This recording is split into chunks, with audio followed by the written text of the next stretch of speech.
So thank you everyone for coming to another What's Next conversation. It's great that you're joining us. As usual, in these, we're going to listen in on our conversation, and you're of course free to use the chat box to make a point, ask a question, and so forth. But then we're going to convene in breakouts to discuss what we've heard and come back and talk about what the outcomes of that were. And this topic, I think, should be really compelling. The speakers are interesting people.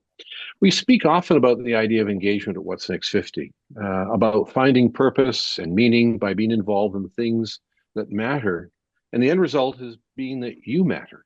And it's important for people. So purpose is always, as Richard Leider put it about others, it's always lies in something that's bigger than just us. It's not introspection.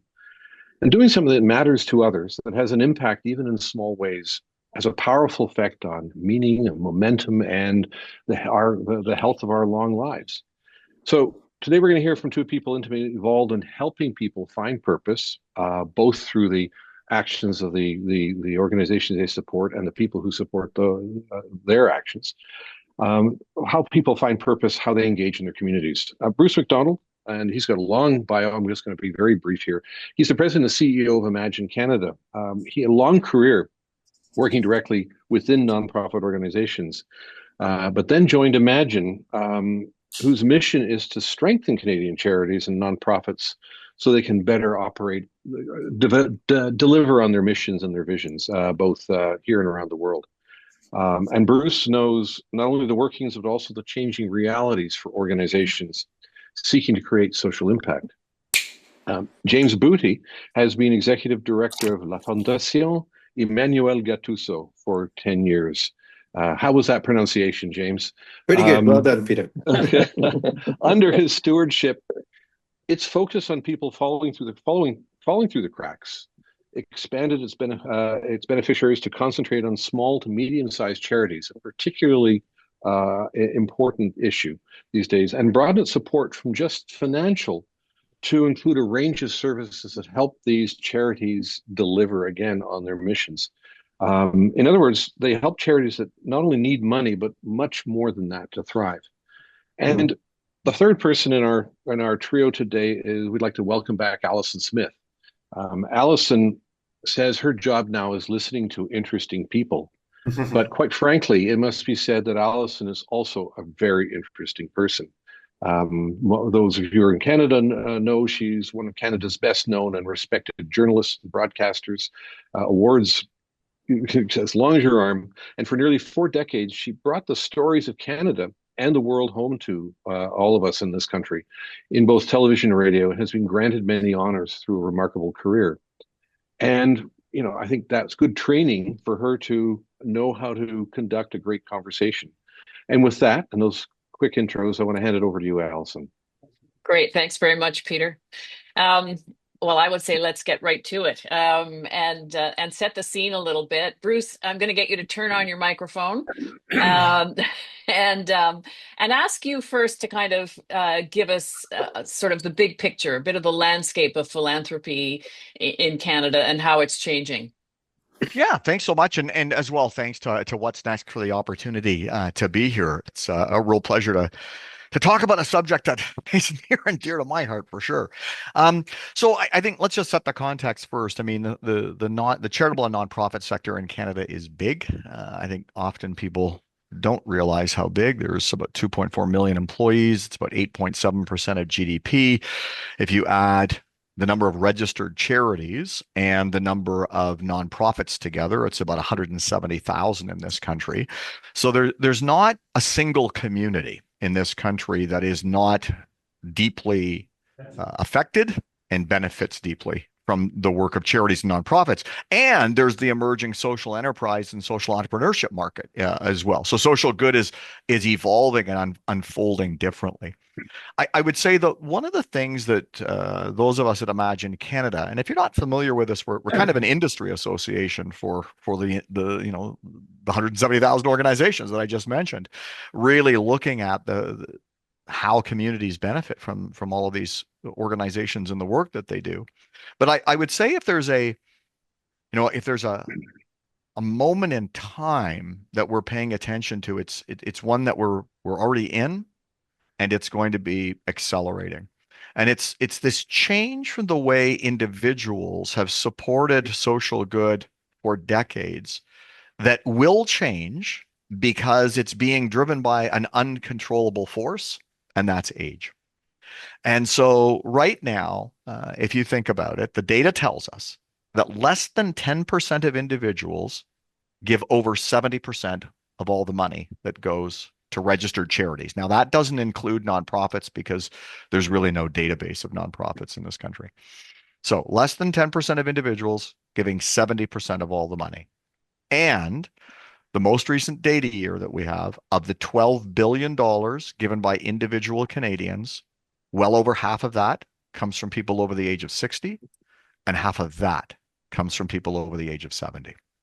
So in the next 10 years, this is going to change. Those 60-year-olds are going to be in their 70s, the 70-year-olds are going to be 80s, 90s, and plus.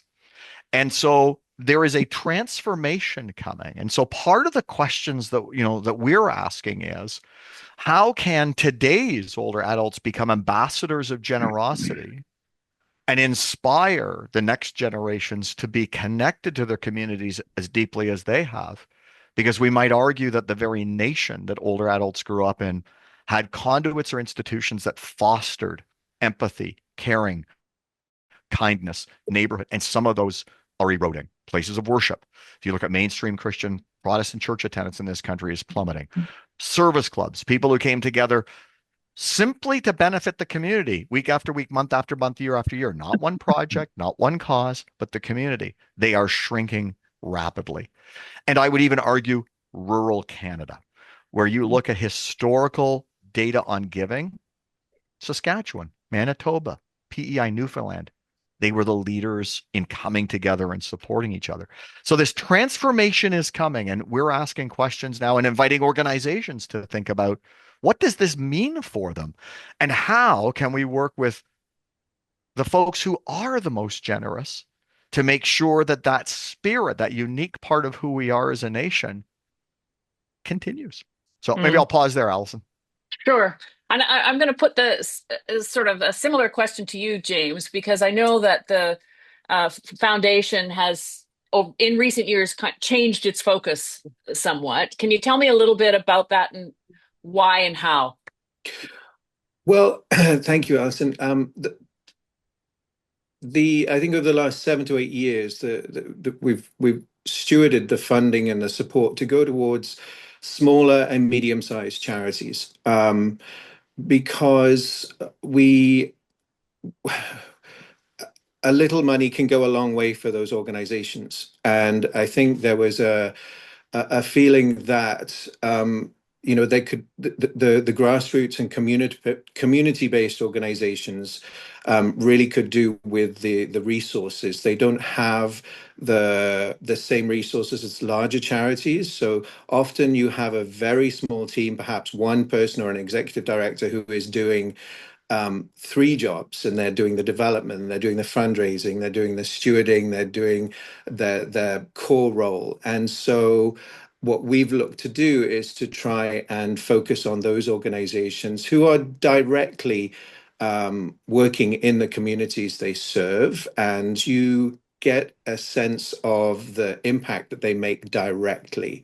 And so we've really been very proactive in seeking out those organizations where you have a champion in the community who is a linchpin for change and for improvement. And those people who have skin in the game, as it were, and they're putting their neck out on the line, are inspiring. And so I think that's what we look to champion, and to make their lives perhaps a little less stressful by perhaps funding some initiatives or parts of their work that are hard to cover off in terms of the funding. It's hard to fundraise for operational costs or keeping the lights on or paying the rent or headcount. So we speak to these smaller organizations to try and understand where their challenges really are and help provide a buffer and bolster the work that they do, because the work they do is really critical. And they don't necessarily have that momentum that a larger organization might have, or the reach, the network? Mm. Because I mean, I know we're talking about dollars here, which is essentially, I think what people think of when they think of philanthropy, but it does have in a sense, a broader meaning, if I can put it that way. And you sort of referenced that, James, in terms of the connection to the community. But Bruce, maybe you could talk a little bit about that. Do we know, is there information about engagement and volunteerism, and does that follow a similar kind of trajectory to what we're seeing in terms of dollars and cents? Yes, and it's interesting that the pandemic really changed the nature of what I would call formal volunteerism. So for decades, if people wanted to volunteer, they found an organization, they registered with that organization, they were often given training, and then they would do their thing. Volunteers did not return to organizations in the same way post-pandemic. We think there was a variety of reasons. For some older adults who were at the most vulnerable until vaccines really took hold, they were concerned about personal safety. There were others who said, you know what, during those 2 or 3 years, I found other things to do. Oh, I actually heard of stories from organizations who got like a $75 check from a longtime volunteer and said, I still love the organization, but I'm off doing other things. Here's my check. I'm kind of saying goodbye. And so we have seen a shift where the volume of people participating is not the same. The other thing we're seeing is a shift to either the terms are either informal volunteering or civic participation or engagement, where people are finding ways to help, but they're doing it differently. So they might view that shoveling the sidewalk for an elderly neighbor is helping out. They're taking their kids and they go, there's a big snowstorm. We're going to go and help out. I'm not registering with an organization. I don't need to be trained to do that, but I'm finding different ways to engage. And that's also much harder to measure and track. So it's hard to sort of declare that sort of people helping people is down in this country, because one of it's almost impossible to measure. But we do know that one is down. Interestingly enough, there was a report out of New Zealand recently that was talking about the fact that high unemployment rates are actually driving higher volunteerism rates. And so we haven't seen the same thing in Canada. But for the first time, organizations across New Zealand started to ask the question. As a common group, they asked the same question around, so why are you here? And more people started to cite the fact that they were having trouble finding work and now wanted to augment their skills or contribute to the community. They were actually viewing volunteering as a way to both spend their time and help power them back into the workforce. And I think the other thing I do want to mention, Alison, on this, because we have this heard from heard this rather from our colleagues at Volunteer Canada, is that challenging economic conditions, especially in the nature of this K-shaped economy, where those who have more are able to withstand economic headwinds, but those who are the most vulnerable are feeling it the most, means that on the bottom side of the K, the time that people used to have to volunteer, they now need for a second or third job. And so just the economic realities are also playing into it. It's interesting, as if you'll allow me just a comment at this point. I'm involved with a small charitable organization, and we do get some funding from the Bank of Montreal. And what has recently happened is that the bank has now come back to us and said, yes, we will continue to support you, but we want you to engage our employees. That it's, whether it's their, in volunteer day or whatever they do, but they want us to engage with the employees at whether it's in the community or the head office or whatever, but they want their employees to feel the connection from their charitable branch. So anyway, Alison, can I just jump in with a follow-up to that? Because sure. you reminded me of a critical point. One of the things we're hearing more frequently is that people are now starting to cite that their first formal engagement in doing good stuff, if I want to use that term, is actually when they have their first job.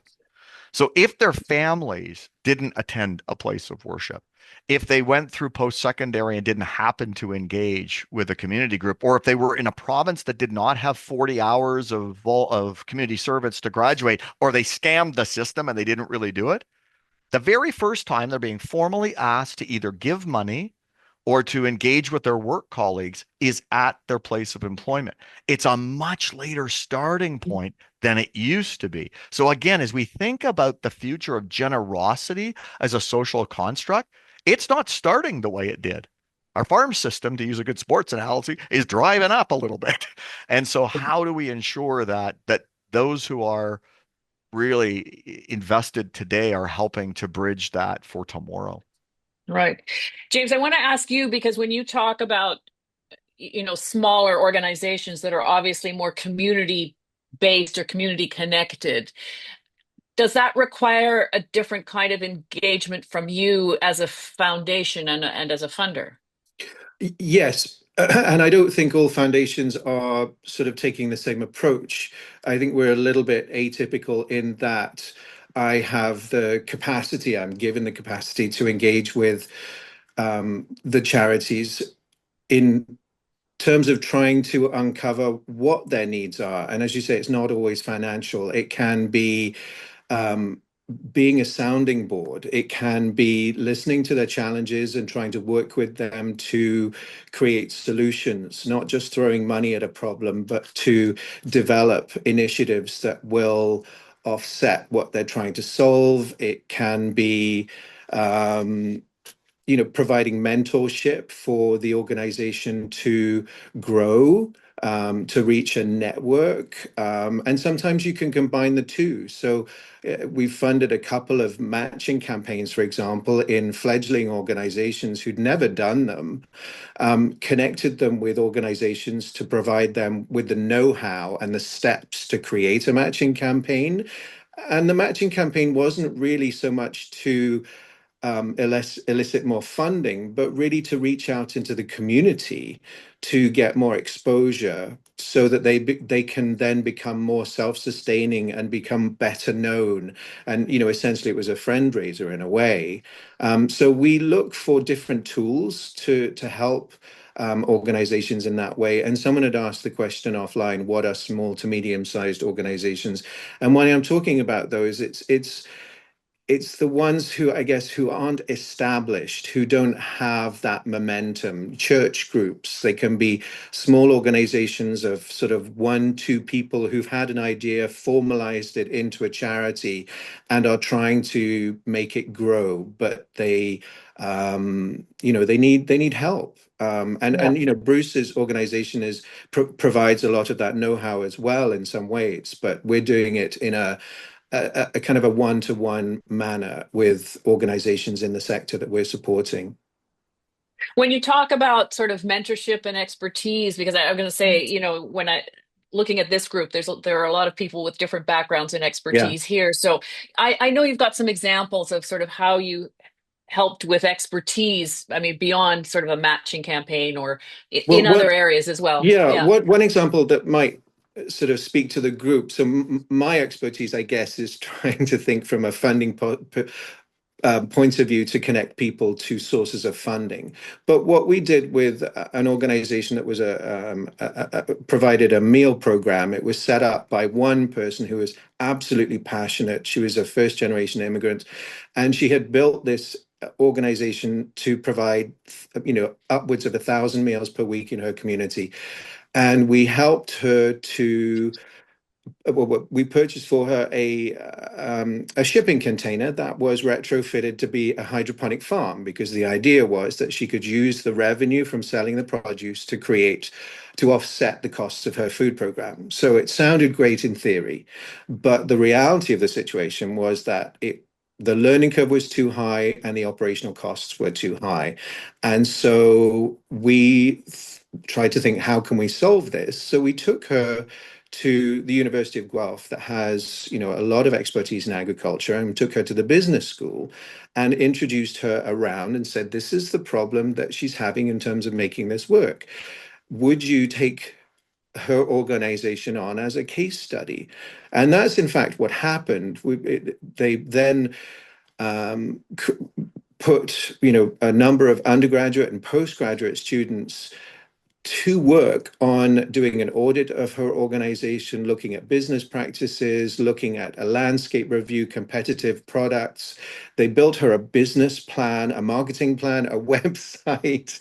And I mean, these are all resources that she would never have had access to, let alone the funds to cover. But it was an incredible connection between parties who wanted to help each other and who were able to provide differing aspects of what she needed. And so those different streams of students, whether there was a marketing student or someone who was in sales or business, they all contributed in their own way to bolstering and building out this small organization, with not just sort of coming in as a consultant and saying, here's what you could do, but actually doing it with her so that she got further forward and it wasn't just an abstract notion. So it really catapulted her so much further on. And so I do think I would draw a line between that example and your listeners or your participants here who have many areas of expertise that they might bring to bear. And building off what Bruce has been saying about the nature of volunteerism changing, I do absolutely think that there is potential to leverage the experience of that you have in your life and your careers, and bringing it to bear on the challenges that the organizations are finding. I work with several organizations whose fundraising, grant writing is all done by one volunteer. And so it's not necessarily saying I'll go to the food kitchen and I'll serve the meals. It's what is meaningful from your background to be able to deliver to help springboard those organizations or fill the gaps that they have. Right. Bruce, how unusual is the Gattuso Foundation approach? It is thankfully unusual and somewhat usual at the same time. So I think we can hold the contradiction. I think the idea of a foundation with significant assets taking almost a micro orientation that without seeking massive credit, that is unusual, because most of the major gifts in this country still go to buildings. People love their name on buildings. It's just an undeniable attraction. And I understand they argue about the size of the lettering. Absolutely. So I think the idea of identifying organizations and making not always massive investments, sometimes they can be micro investments that have exponential difference. That's different. I will say, though, there is a trend to people looking deeper and not always looking at the same causes. I would say that one of the most common questions we get from companies or individuals here at Imagine is, well, where is the money flowing? How is it flowing? Are there funding deserts? Are there parts of the sector that aren't getting anything or are woefully underrepresented? So I think we are seeing a bit more of that, which, is quite hopeful, because if you actually think now, there's historical data on this. We're looking to update it, that most of the major gifts in this country are really concentrated in a few areas. And it's usually around hospitals, universities, arts and culture. Social services is almost excluded. They're almost shut out. But so when we translate that to the dominant topics of our time, poverty, housing, environment, opioid, those aren't building solutions. Those are people solutions.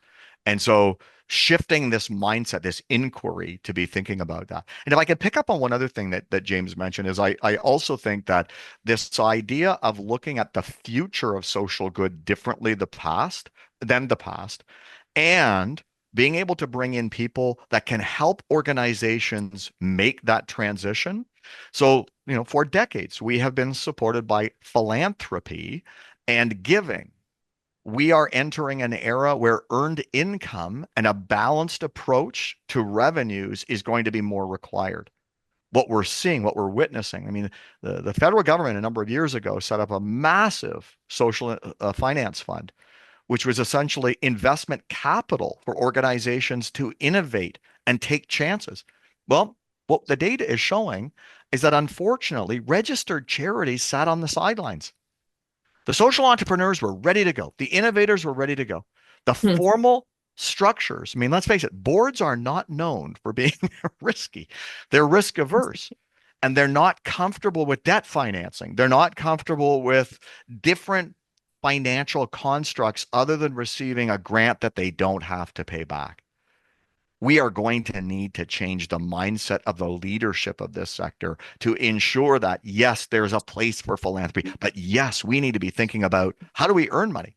And imagine 55% of our revenues are earned, not given, because we're a bit of an odd group in the first place in terms of giving money to, but we actually see the greater pathway to growth through selling services.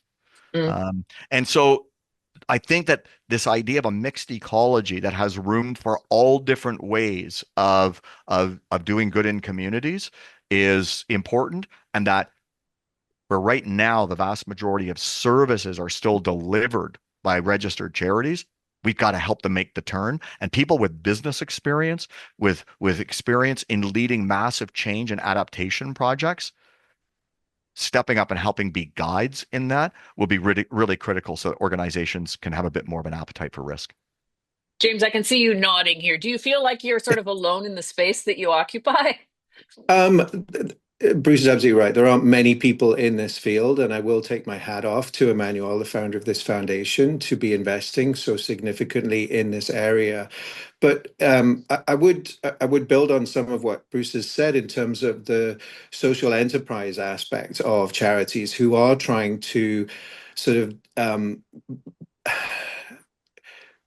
gain revenue to keep themselves afloat, either with a separate arm's length investment in an organization, a company that is sort of complementary to their work, or as part of what they do, their core work. And one example that we did, because at the crux of a lot of the issues that we see is a lack of housing. We're in a housing crisis. And so what we did, instead of the bricks and mortar or the name on a building type of approach, was to invest in a pilot with an organization who was a social builder with the idea that they would use the list of federally decommissioned properties, such as Canada Post buildings, and approach the municipalities to advocate for the conversion of those buildings into affordable housing, as opposed to a knee-jerk reaction of, oh, we must build new and it's expensive and it takes time and we don't know what to do. And so this organization we funded this initiative to be very, very proactive in approaching the municipalities, going to the conferences, telling them what the properties were, how they could partner, give them guidance and manage the process.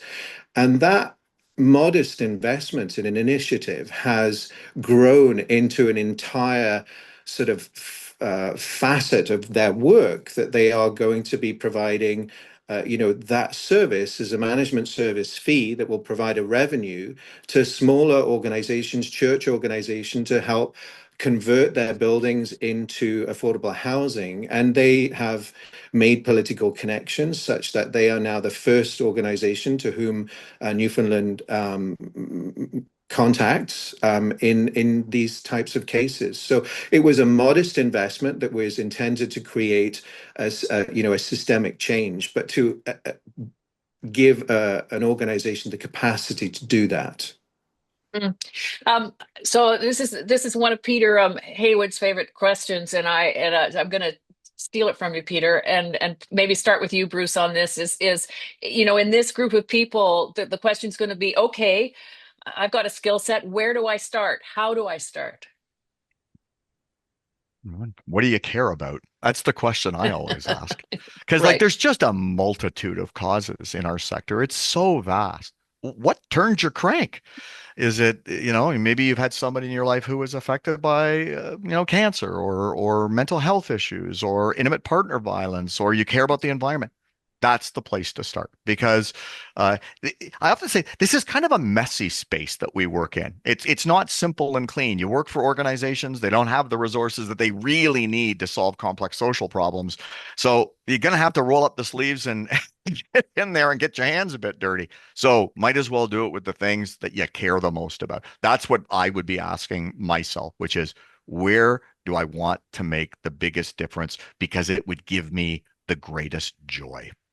It's supposed to be fun. Yeah, well, I was going to say it's supposed to be fun, and it can be small bits too, Yes, right? I mean, it doesn't have to absolutely. be. Yeah, James, what would you say about, how to begin? Because you said you've become proactive now in terms of seeking out smaller organizations, Yeah. and presumably individuals as well. Yeah, and I think Bruce's answer is absolutely on the money. I think it's absolutely what you care about, what you're passionate about. I'm passionate about these these social issues, so that's what drives me. From a practical standpoint, I guess I'm in a little bit of a different situation in that I have a platform and that I have the potential to, just write to someone and have a credible sort of reason for doing so.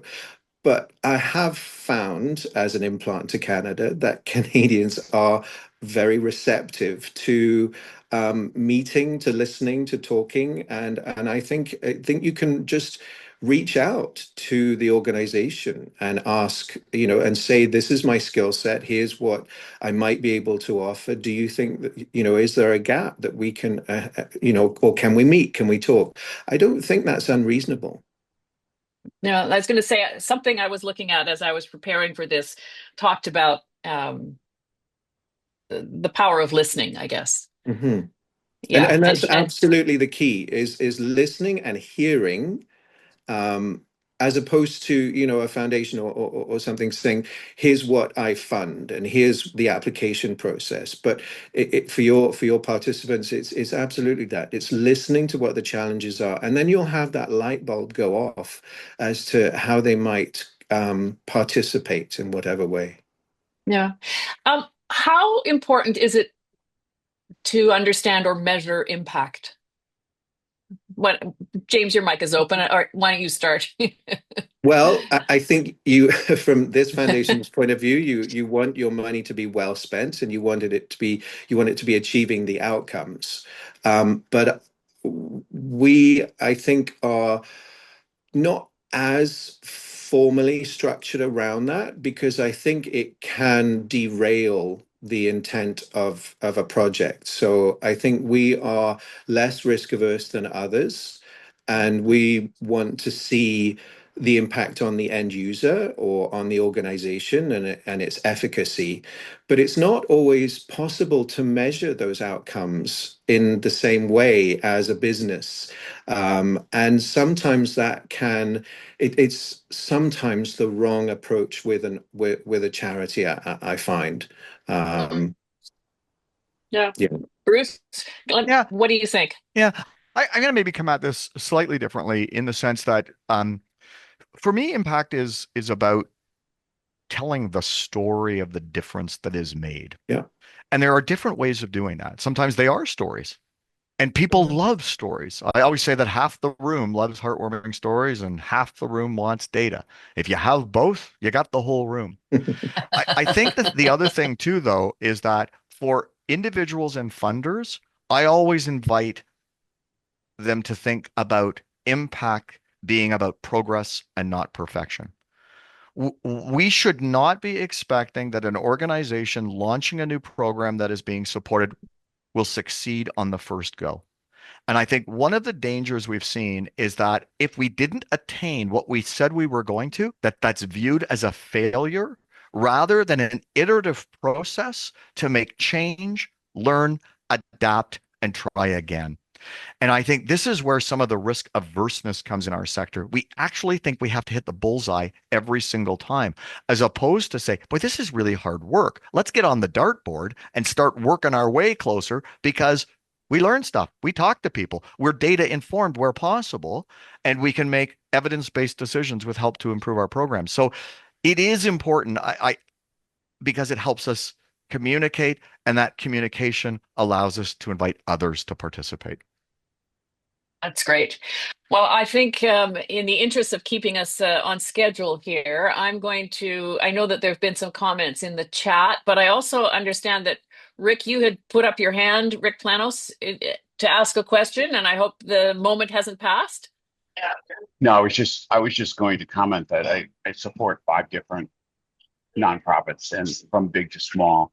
And one of the things that I've seen that's really changed is, and I think it goes along with what Mr. McDonald was saying, is this move from big commitments to small commitments. And at Make-A-Wish for sure, it's like one of the biggest organizations that has, at least in Illinois, the big black tie gala and all that, that's really phasing out. And it's much more about smaller commitments, and the wish granting side of it, which is where most of the volunteers come from.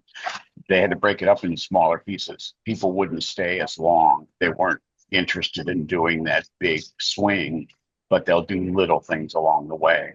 And I think it's working financially that way too, because the movement's much more towards that $50 a month for 10 years than that big $25,000 check, I think, across the industry.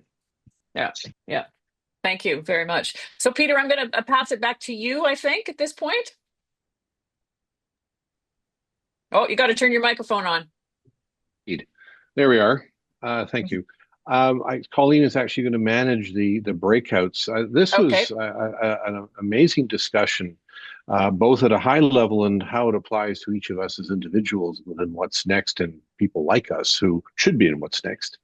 And so I think we're going to go off and in the breakout, we go off the breakouts, just ask a simple question for you today. How has this conversation shifted your perspective on what community and social engagement are and how you can contribute? It's a long-winded thing, but I mean, how has this changed your perspective on this? Because I think a lot of people don't know where to start. I think this gave a lot of clues. So can we put a short version of that up in the thing, Colleen, when we go to breakouts? I will do that. So I'll pass it to you. All right, everybody knows the trick by now. So we are ready to zoom off into our breakout groups.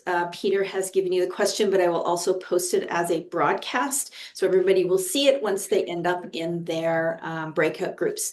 Some folks choose to drop at this point. So if you do end up in a room where you're by yourself, I apologize. Please just zoom back and I'll put you in another room. I'll keep an eye on it as well. And Colleen, just before you go, I have a personal question. Could I ask?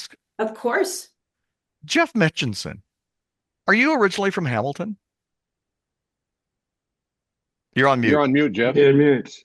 Yeah, yes, I was. I do believe we went to elementary school together. Wow. Well, it's funny, Bruce. I knew I'd met someone named Bruce McDonald, but I thought it was on another course. And then I just, can't be. We'll have to catch up. You look up. the same. Like, how annoying is that, for crying out loud? Okay, sorry. Thanks, Colleen. No worries. That's amazing. Thank you so much. I love when those things happen. All right. So you have 25 minutes, and then we'll come back and we'll share a little bit about what the discussions were about. So enjoy your time, and I'm going to open the rooms now. Thank you.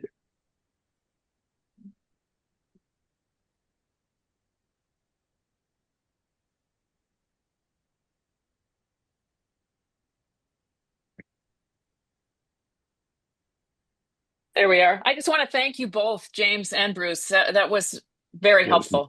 Oh, yeah. Amazing conversation. Yeah. No, it was great. Really. Yeah. I really do think that this particular topic is of such high relevance to our membership. I think it's something that a lot of folks are, and I really felt inspired by just find what you love, find what you're going to get the most out of personally, because I think you'll give the most into it, right? So yeah, I loved it.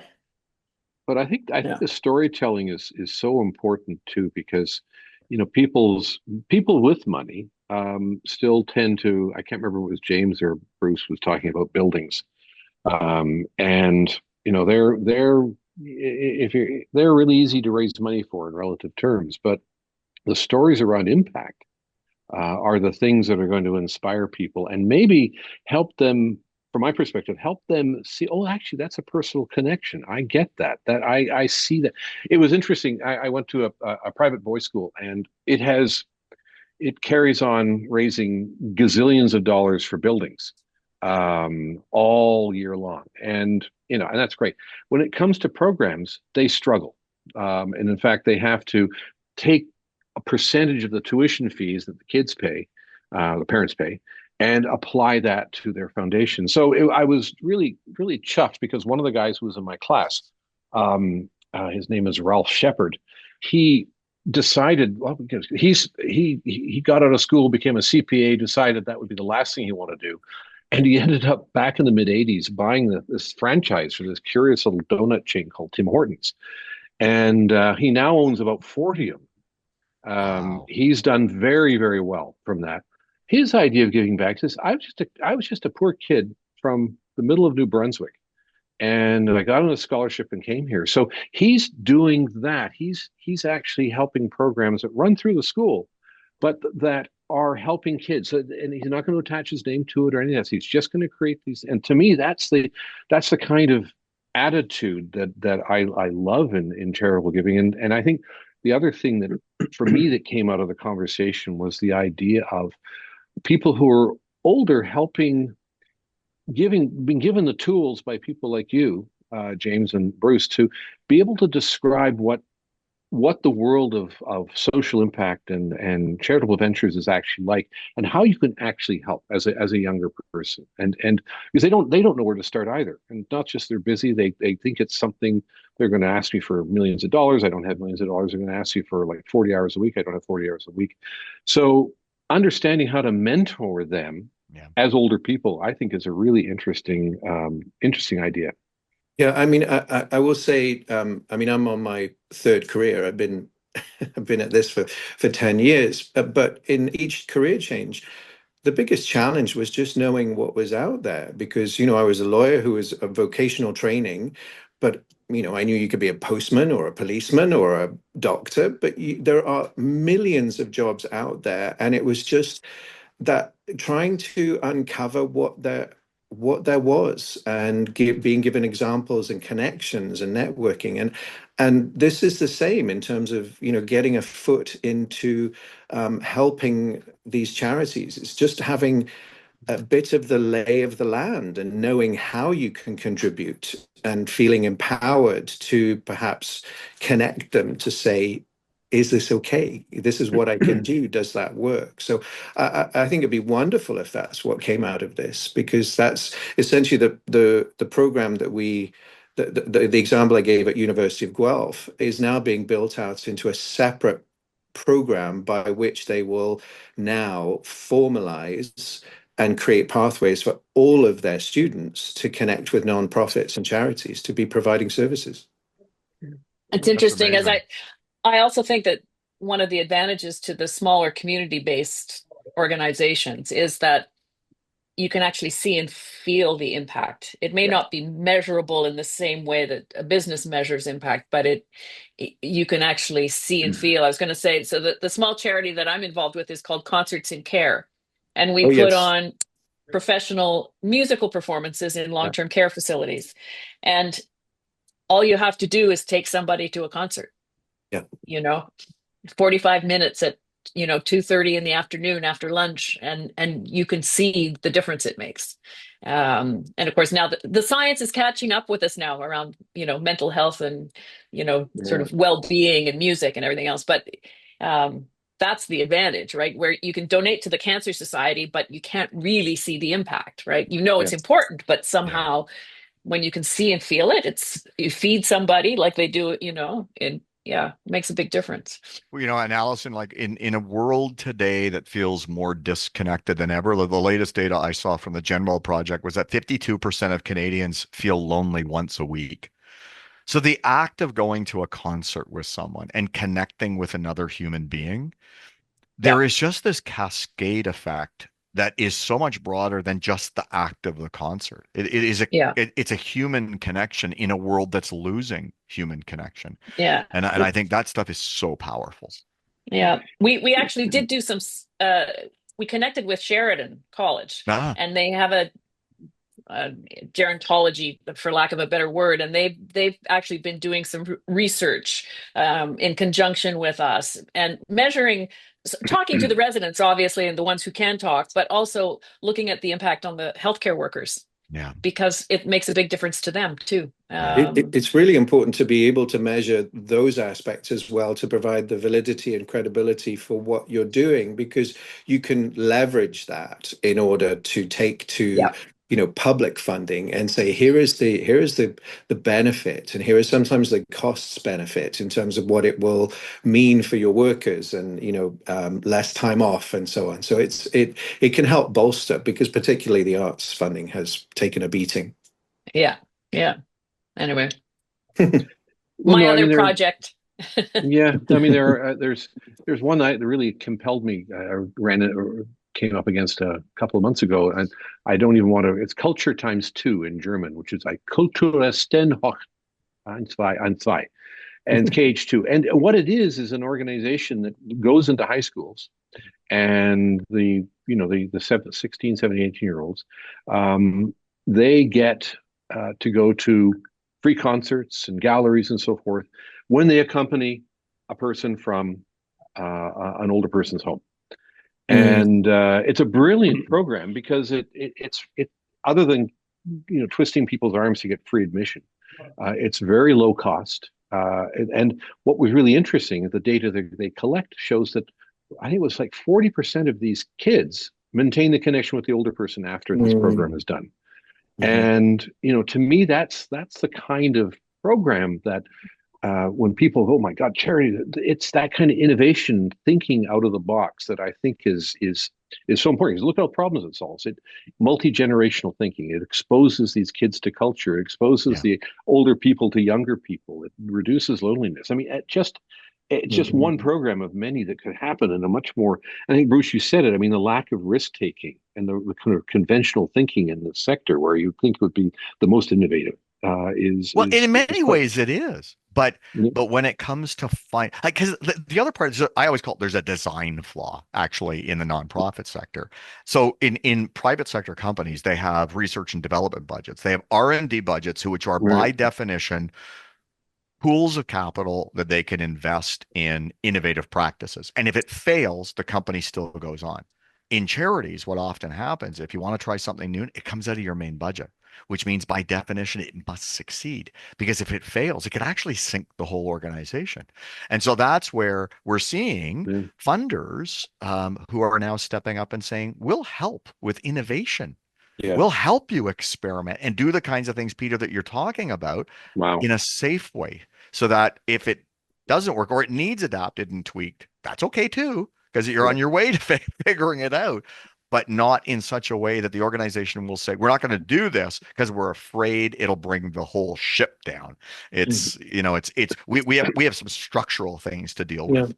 Yeah, well, the opposite of that, of course, would be the issue of moral hazard at that point, where they think, oh, let's just try this stuff, because I think there must be a middle ground where there's some structure and rigor to that experimentation, which is not just, oh, we've got some free budget, let's do something off the wall. Yeah, or you can bake it into the funding for a specific initiative, so that, for example, when we set up something called the Gattuso Center for Social Medicine at UHN, it was based on the fact that 250 homeless men and women represented over 12,000 emergency visits. And so the cost to the hospital was enormous. And it was simply because, many people just wanted to get out of the cold or get some food. So to take a pragmatic approach, it was to say, okay, well, we've got to change the definition of what healthcare is at a hospital, at this hospital, and say it's not just wound care or patching someone else, putting them on the street. It's, do you need housing? Do you need income support? Do you need mental health supports?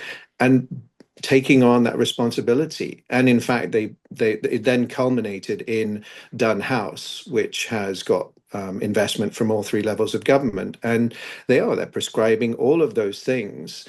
And the cost to the organization in terms of the hospital visits is so much lower.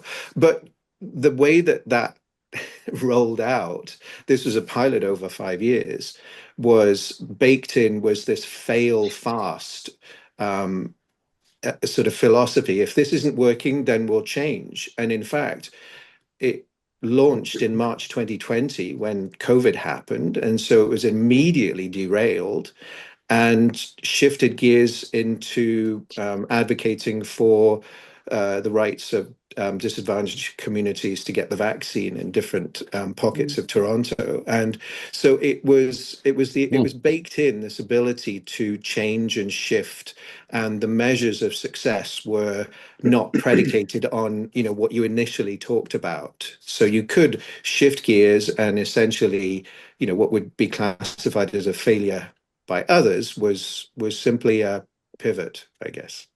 Yeah. In all the discussion we've had, I find it fascinating that funders, and like healthcare is in Canada anyway, it's a federal government, provincial government responsibility, and yet private enterprises, foundations are coming up with the creative ideas, and we're trying to save the government money. Like, what role do others? But it takes more than just the foundations. It needs when you talk about how individuals make a difference as well. That data and the measurements was presented to the same data in a different province, showing the cost benefit analysis taken to the government, and they said, well, yes, you're right, but we're not going to act on it.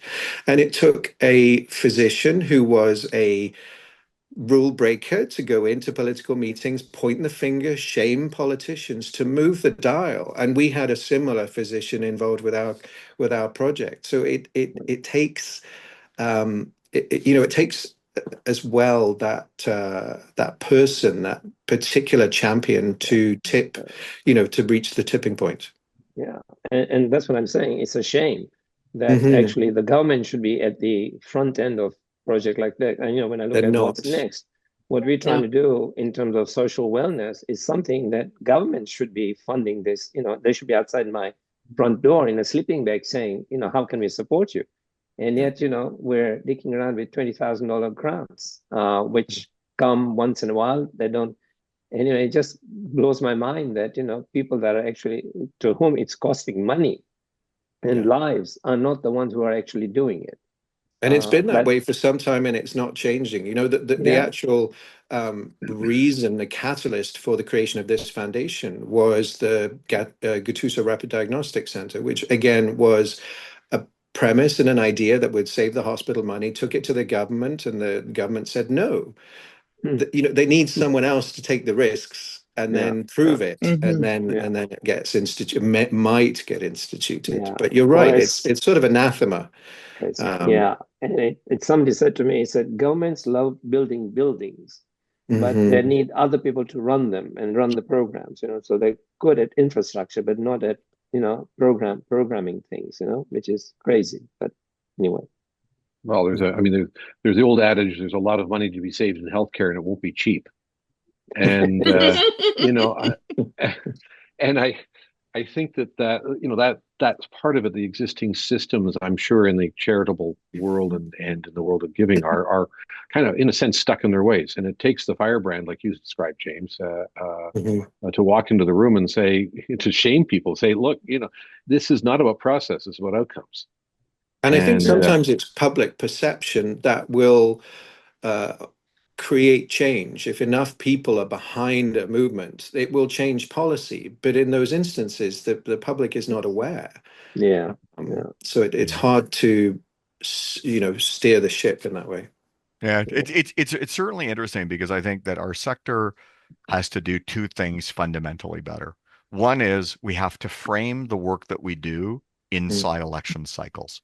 Too often, we're talking about long-term systemic change. The politician who will ultimately either throw their personal credibility or weight behind it is saying, how can this help me get reelected in 3 or 4 years? If we're talking about a 10-year cycle before you can see the benefit, that's a challenge in the storytelling. And I think, to the point, James, we have got to get together more often. I know almost exclusively all of our public policy work, and we specialize in the federal government, is done in coalition. we've stopped doing stuff individually, because essentially I always think about it from the politician's perspective. 20 people walk into the room and they're asking for something that's sort of the same, but a little bit different. So the risk to the politician is they pick one, they get a standing ovation from one, and they get booed and hissed by the other 19. It's not a very attractive situation for them. So let's get ourselves together, go in with big coalitions, and say, if you do this, we'll all give you the standing ovation that you're seeking, as opposed to this muted golf clap or a boo and a hiss. That will, and James, I totally agree. We need external catalytic events. They can be disruptors. They can be tapping into societal needs, because that's where the energy is. Like, let's go to where the energy is and leverage it to make change. It's so hard to make that happen, though, with these individual sort of agitators, like the firebrands or whatever.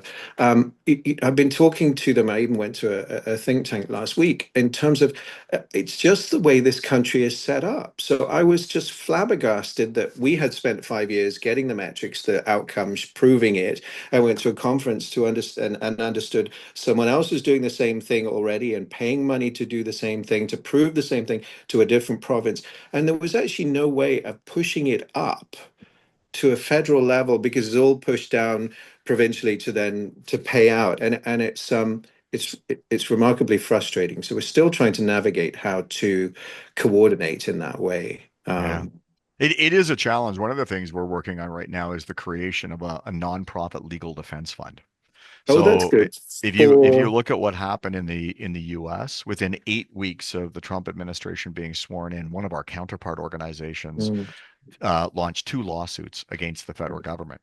And we looked at ourselves here and said, well, what happened here? Like, if the federal government did something egregiously stupid that we said we need to use the courts as a way to block them, are we ready? And the answer was no. So we're now working with the CCLA? Canadian with Civil Liberties Association, because that's their core work. Yeah, we will be reaching out to them.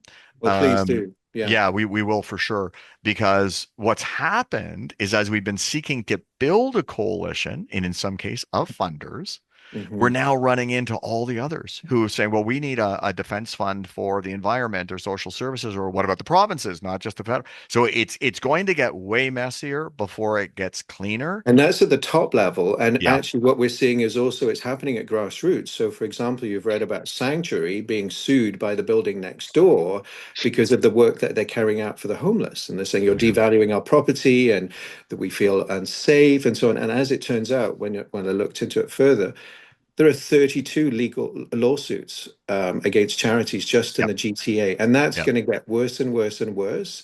So we're in talks to do exactly what you're talking about and create a fund for those, with a network of organizations who are going to help each other. I may reach out to you offline, James, on that, just because we are trying to understand structures. And thankfully, and this is where the sector is great, Cooperation Canada, who is the umbrella organization for the international development and humanitarian groups, they had commissioned a piece of work on nonprofit legal defense fund models. So they've now just shared that. So we've got a bit of a running start on this, but my hope is that we've got an announcement before year end. Oh, that's interesting. Well, I have a green light for some funding, so I would be interested to learn how to make that more efficient, or to replicate what's already been done, for a different sector, for sure. Thank you. Yeah, because the actual request right now is to do a feasibility study. We need clarity on the structure, the mandate, the mechanism, etc. So I'll reach out offline. But it's true. I mean, there are democratic norms that are being eroded here in Canada, and they're being brought up from the States, and it's an active process. So, well, and we have charity workers who, I was talking to a poverty organization out west a few weeks ago.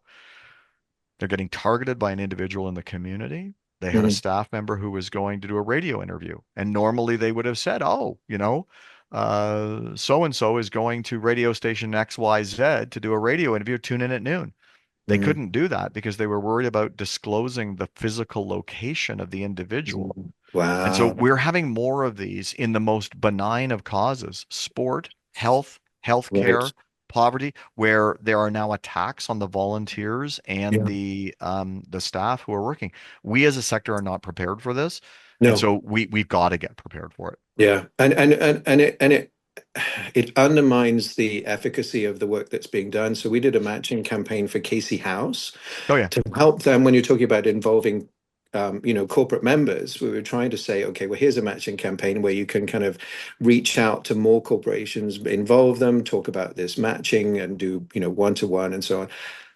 They ended up, they couldn't do a public campaign to raise awareness of what they do because of the community feeling against their supervised consumption site on their premises.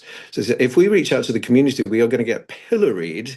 We're already vilified. And so it's just not, we're worried about doing it because it will open the door to this sort of visceral reaction, which is being promoted by new government policy. Yeah. So it's all intertwined like that. How's our timing, Colleen? We're about 2 minutes out from bringing everybody back. Okay, all right. I wish they could heard this discussion. What is the format then now? Did the people present their or just we pick on people to say, well, what did your group think about? How did this impact them? And then we also open the floor up to a select number of questions in there, and hopefully they'll put them in chat, but they might just put their hands up. And based on time, and we really only have around 20 minutes, that'll get sucked back quickly. But the format is good. The breakout people love the breakouts. Okay. Cool. There's something we've been doing them since the beginning, and when Mebs kind of put the accelerator pedal down on what's next, we were involved a number of years ago, was during COVID, and we could only do stuff online. And they were, as we learned our way through that, it was an incredibly powerful way of and people are remarkably open in these conversations. Yeah, well, it's better if there's interaction rather than passivity. Yeah, for sure. Yeah. Hey, Denise. Hello, how are you? Sorry, nice to see you. Yes, same for me. I'm sorry, I am late, but I will catch up what was done. I had a meeting for one of my boards, so.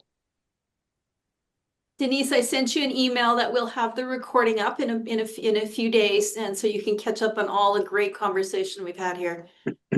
Yes. Fabulous. Thanks a lot. I appreciate it. No problem. I've been teasing Denise that she's always looking so orange. And I said, that's not a good color these days because you know who we think of an orange. How are you? I don't want to look like Mr. Carrot. No. However, it is nice for bright colors and that remind us that spring is on the way. Yes, indeed. All right, we're about just a half a minute out. Okay.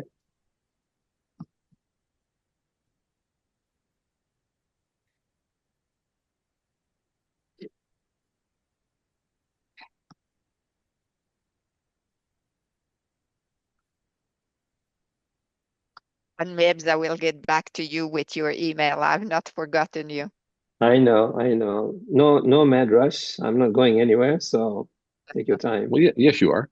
But yeah. Oh yeah. Oh, not for a while now. It's another 3 weeks. Oh yeah, your big trip to Europe. Your 3 months. Wow. I know. I can't wait for it. Yeah. As my wife threatened, she said, if you get tired of France, we're coming home in the second week. I said, you won't get tired of France. Don't you worry.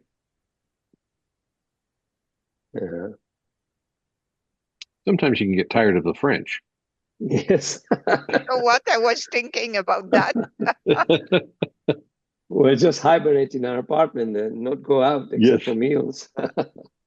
The Parisians are the worst.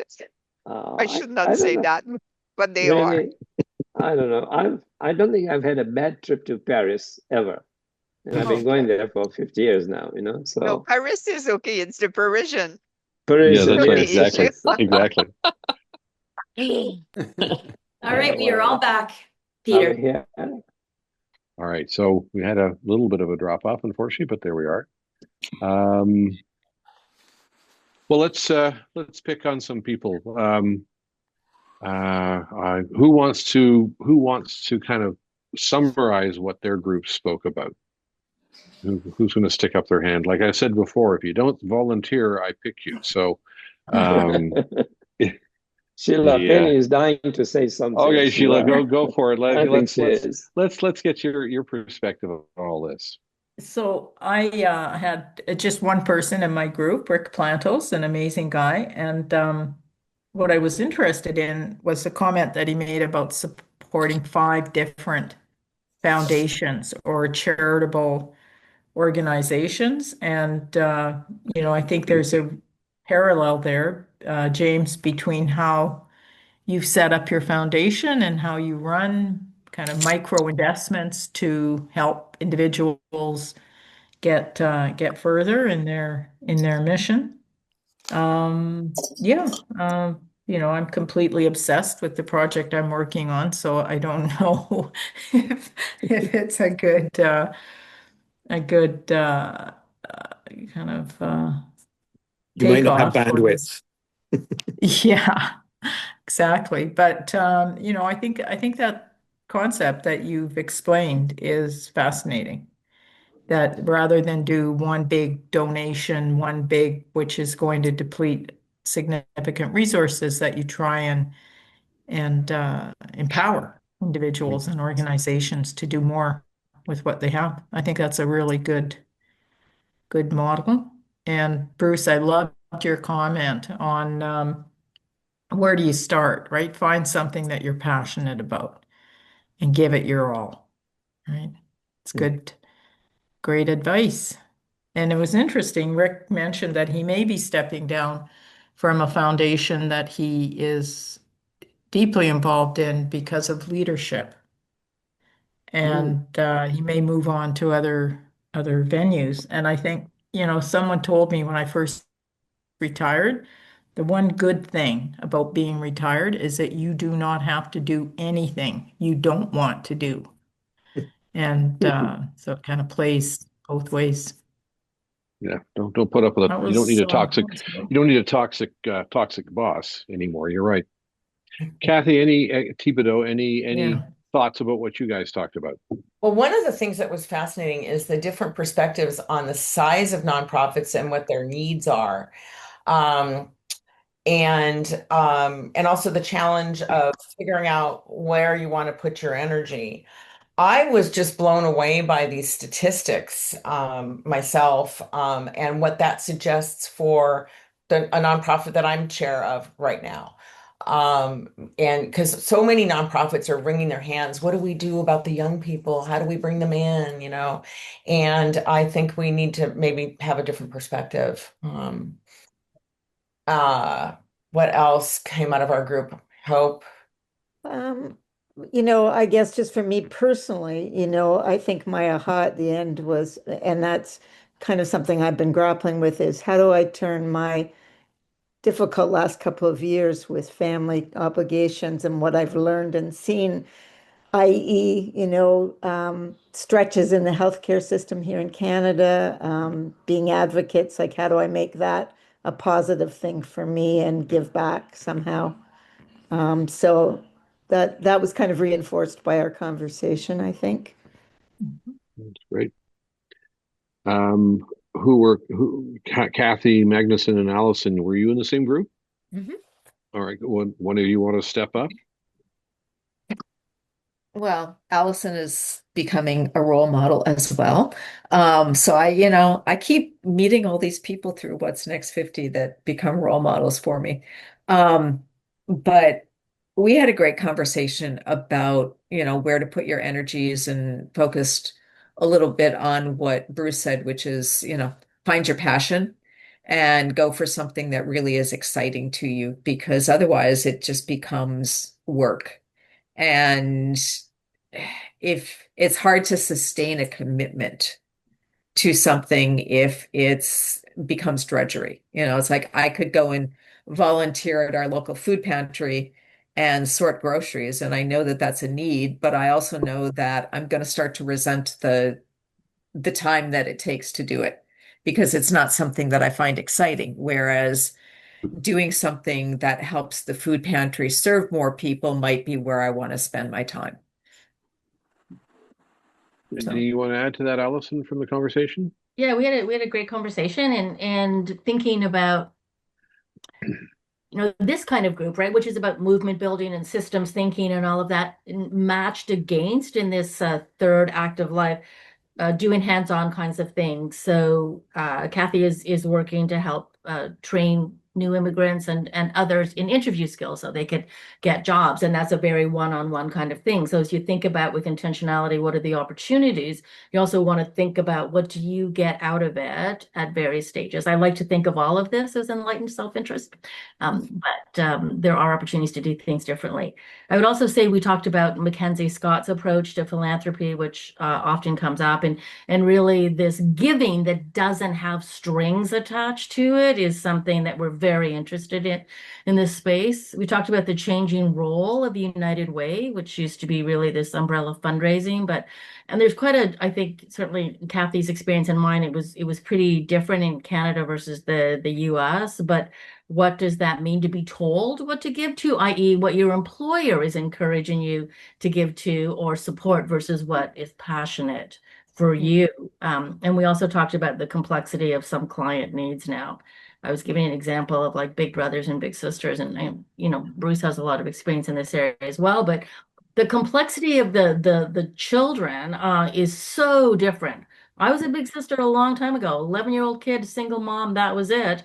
Now you see, newcomers that have come with trauma and ADHD and anxiety. And so all of these complexities, so as you think about your volunteering, thinking about, all of those kinds of things as well. And then finally, I would say, we talked about trying to find roles where we can provide value, where we're valued and valuable, as well as that. And it's absolutely fine to go into volunteering, seeing what you can get out of it. I think this approach will mean that you're going to be more sustainable in your commitment. So it was a great conversation and a lot of fun. And thanks for the opportunity. Tom, you were obviously in a group as well. You didn't go off and just have coffee. What were you? What were you talking about? Though. Oh, you did. No, actually, I was in a group with Sanjana, who is a program manager at Grand Challenge Canada, which she's a little bit younger, which was amazing, and she immigrated from South Africa to Canada 5 years ago, and so we basically ignored the topic and just shared each other's stories, which was and I was just so fascinated by the work she does in helping Canadian organizations that have a mission to improve maternal health and childcare and other challenges that are mostly in third world countries. I would just, but taking it back to our conversation, I mean, I really, I would say that I spend most of my time coaching, mentoring entrepreneurs. That's what I do.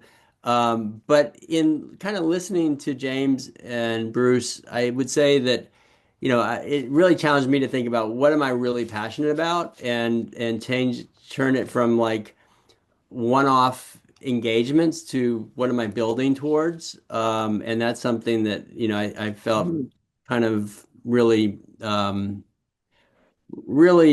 I got to spend some time thinking about. And, it's interesting also something I thought about is, how do people, there's very few people that can donate huge amounts of money. And it sounds like in some of Bruce, your comments early on, a small segment is donating the vast amount of money, but there's a lot of people that would be happy to donate some money and significant amounts. But how do you sprinkle, some investment in and some hard work into creating something that's really something you have a passion for, and so that kind of motivated me, this discussion, to really think a lot about that. Does that make sense? Oh, yeah. Makes a lot of sense. I think the only person who wasn't in the central thing, other than Denise, I know you were late, and I'm sure this is interesting conversation. Jeff, who were you with, and what were you talking about? Yeah, we had a great discussion on. We covered a lot of ground. I mean, there's kind of three dimensions. It struck me that people who are trying to volunteer but have a lot of family commitments, elderly parents who, as they get into their 90s, are just incredibly demanding of time. So there's sort of that dimension to people's situation and their ability to then be able to be engaging. We talked about the scale of, I guess, like when somebody else mentioned, scale of donations, that, what really constitutes, a big donation, a small donation. I think it was an interesting, Kathy raised the idea, if and as again, one of the speakers indicated, really getting a broad community of people giving a little, but giving consistently, maybe better than that one $10,000 grant, which appears every now and then and may disappear. So we were kind of thinking about that whole world of how you fundraise. One thing that struck me, Peter, and it started with the speaker. When I grew up in Hamilton, as Bruce kindly reminded me, it was still very active. The churches and Rotary Club and this club and that club. And I mean, I can remember them all. There were Elks and this and that, what have you. And there were always civic events going on. And I don't think that happens anymore. I mean, I guess a real eye opener for me was that whole substructure that was in place, at least in Hamilton, I'm sure in most communities, has just by and large disappeared. And it's just as an insight goes, I hadn't really thought a lot about it, but it's true. And I suppose in some ways it's quite sad. So I don't know anybody else in the group want to add in, but I think that was kind of a bit of a range. Well, sorry, go ahead, Colleen. Yeah, actually, a couple of thoughts come to mind here. First of all, when I left my full-time career, I wasn't quite ready to give up. I loved what I did. I was in marketing my entire career, and but I wasn't ready. I wasn't certainly wanting to go back into that 40, 50-hour, 60-hour work week. So finding opportunities to use the skills that I had built through my career to give back to not-for-profits, I worked for an organization called Endeavor Consulting, which was all volunteers coming together after long careers who could help not-for-profits. And it was really gratifying to know that I didn't have to walk away from the stuff that I absolutely love to do. And I could still contribute in the way that I built my skills. And the other one was a complete surprise. So I think I've mentioned this, I'm a pretty avid pickleball player. And so I went and got my coaching designation, and I started to do the learn to play, volunteer learn to play. And I thought, well, what am I really doing, like giving back? But what I realized is that this sport is such a social sport. And what we were bringing into these learn to plays were people who were very isolated, who may not have even played the sport before, but because it was it's a pretty easy sport to learn, but also something where that became very social. And we even had a family whose adult daughter had two parents who were early onset dementia, who were avid tennis players, who thought maybe they could start bringing their parents to something. And just that sort of ability for them to come together around a sport to learn something new. I thought about it differently. This wasn't just about teaching somebody how to hold a paddle and hit a ball, but it was about being able to bring socially isolated people together, or people who needed, an event or that sort of stuff. So it gave me different ideas about how to give back that I wasn't really thinking about as I sort of moved away from full-time work. It is a fabulous story. Yeah. I mean, the one thing that strikes me is that a lot of people, when they think about how they're going to contribute in this third act, they tend to look at their CV rather than their passions, if you know what I mean. And what people struggle with, and maybe you've experienced people who have made this kind of, any of you, the transition is how to uncover those soft skills and things that actually power the things you love. Because if you were an accountant your whole career, then maybe you could do some accounting for a nonprofit. But is that the skill? Is that what you want to do? Is that what's to Kathy Magnuson's point? Are you going to get up and do that every day, or are you going to do something else because you learned something else about the role you had in your working career that you can then apply? And it's uncovering that passion, I think, that gets people to return again and again and again to these environments. That is a tough thing for people to get through. Any thoughts on that from anybody, and especially Bruce and James? Denise? Well, we can start by Bruce and James, and I can go after. It's okay. Okay, that would be great. I didn't see your hand up, Denise. Don't worry. I think you're absolutely right, Peter, that longevity in terms of being able to sustain that, that connection will come out of finding something, as Bruce says, that you are passionate about. And the soft skills is absolutely just as important as the hard skills. So I think you're right, but I think it's a balance. I think you have to be contributing something that's of value that will offset a need at the organization. So yeah. Just maybe a quick comment on this. It's interesting. I hear from folks who are, I like this phrase, this third stage or the third act, who are talking about wanting to find purpose in their life as they, leave full-time employment. We're in the purpose business. That's actually what we do. There is an opportunity for so many alignments of personal interest, those who want something more formal where they can exercise those hard skills, those really high levels of expertise they've gained over their careers, and others who say, you know what, my contribution is going to look different. It's going to be more social, it's going to be more informal. There's space for everyone. But this connection of individual purpose with the purpose-driven sector, to me, it's just a natural connection point. We just got to find ways to make it really hum. Denise, you'll get the last word. Okay, I'll try to do it quickly then. Oh, don't be quick. It's okay. We got time. While you were all talking, I was also reflecting, and I wish I knew what happened before, so I cannot wait to watch it. So if you could let me know when it will be live, I'll be able. I'll go to look for it. But for me, it's interesting because my whole career was very diversified, touch different sectors. And what I found in my third act, in fact, it's very varied also.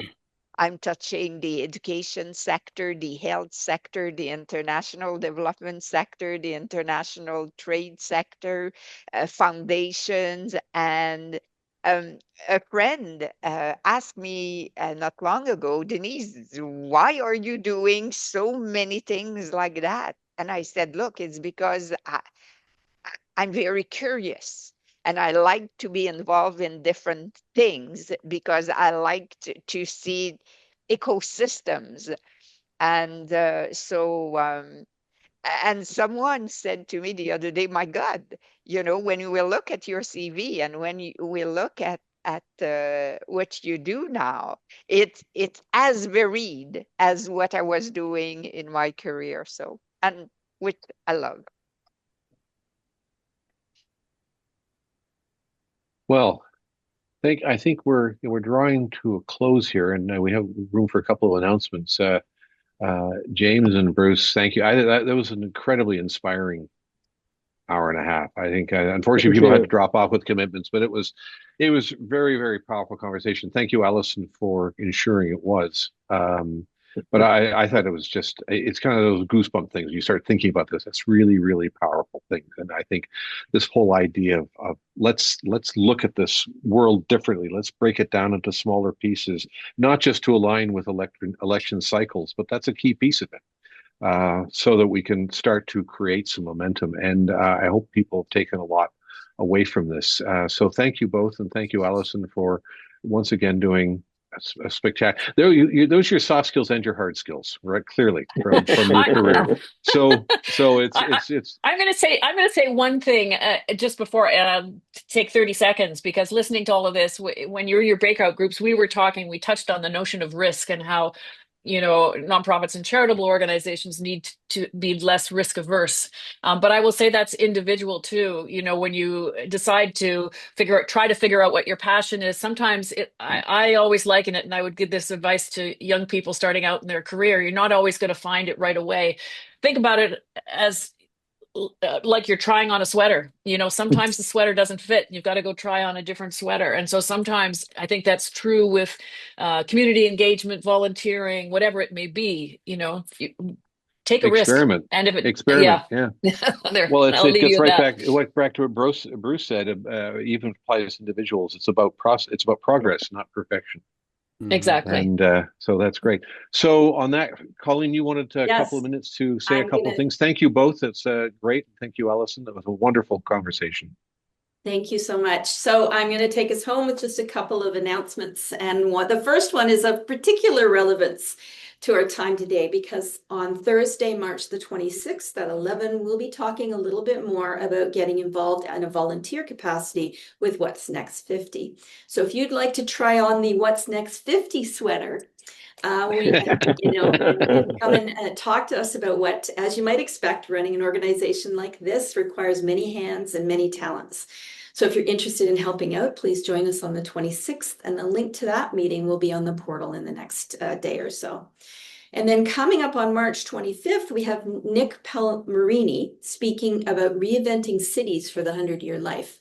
Alison will join us again as we explore the emerging concepts of the city of longevity, a framework for reimagining how urban environments shape well-being, behavior, and connection across the life. And then finally, if you know someone who you think would love What's Next 50, we'd love to have them. So please invite them, or if you'd like them to experience the vibrant community, invite them to a session. Just reach out to me and I'd be happy to extend an invite and all of the details for that. So, we want to grow this community. We want to bring more people in with more diverse views and diverse viewpoints. So please let us know if there's someone that we can reach out to, or let someone know about us.